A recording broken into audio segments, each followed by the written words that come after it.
man, that's out of sight. Well, I checked with my schedule. It looks like I may be available to help with your condition. Only one slight problem: I'm overqualified for that position.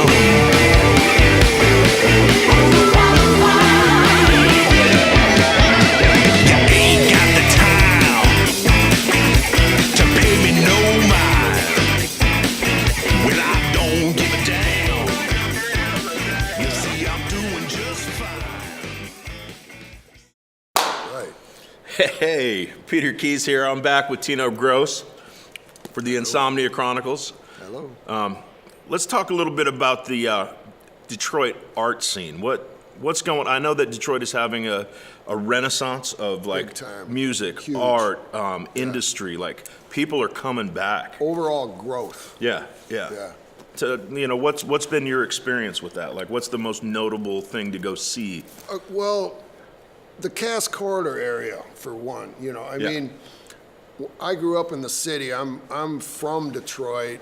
My parents are from Detroit. Our histories, I had an uncle in the Purple Gang and the Oakland Avenue area, what they call the North End now. That's where we're from, on Delmar Street. And, that whole area and the Cass Corridor are just exploding with culture, art, music, growth, overall economic growth.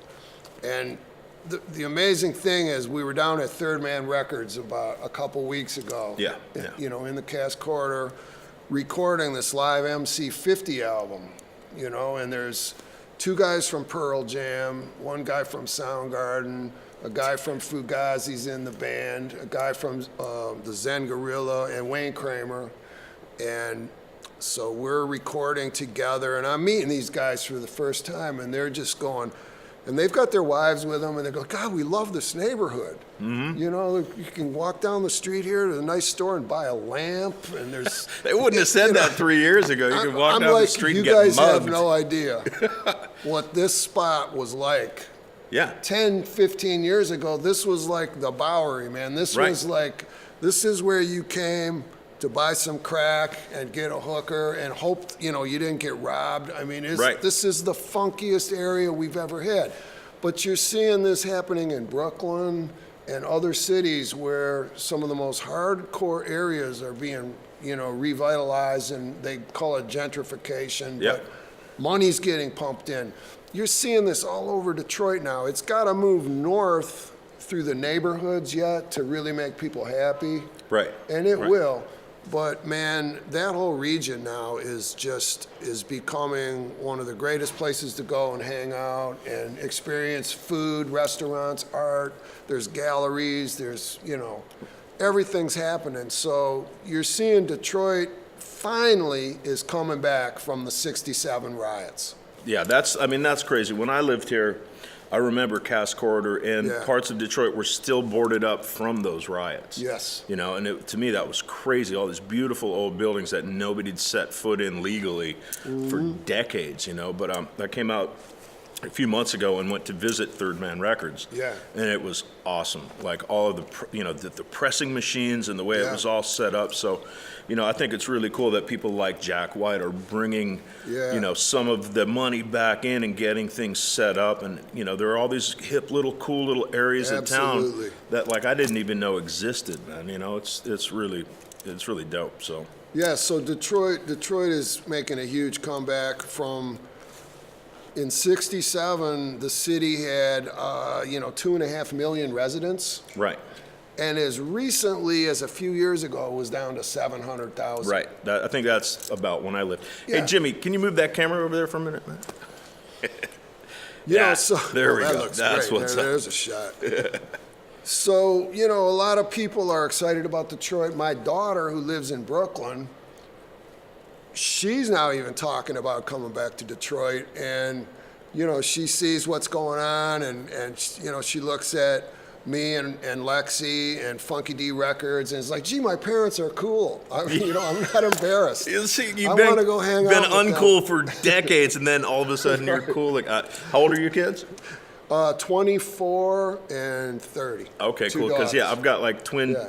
teenage daughters, and then a daughter who's about to be 20, and like I was just not cool at all for decades, Right. and like There's no all way. of a sudden, No way you were all of a cool. sudden they're like, wait a minute, my friends all like Lynyrd Skynyrd, and like now they're like, can we go to shows? I'm like, can you go to shows? No, you can't go to shows. You don't like Right. that music. It's funny, man. It's a but beautiful thing, man. It's a beautiful thing. it is, man. But I'm friends, you know, with some of the people that really started the journey back in the 60s, like John Sinclair, Wayne Kramer. Right. You know, you have to give props back to that generation. the OGs, man. Yeah, of the Wayne State scene, you know, where, you know, the White Panther Party had their headquarters and the MC5 were all down in buildings in that neighborhood in the 60s when the riots broke out and there was snipers on the rooftops. Right.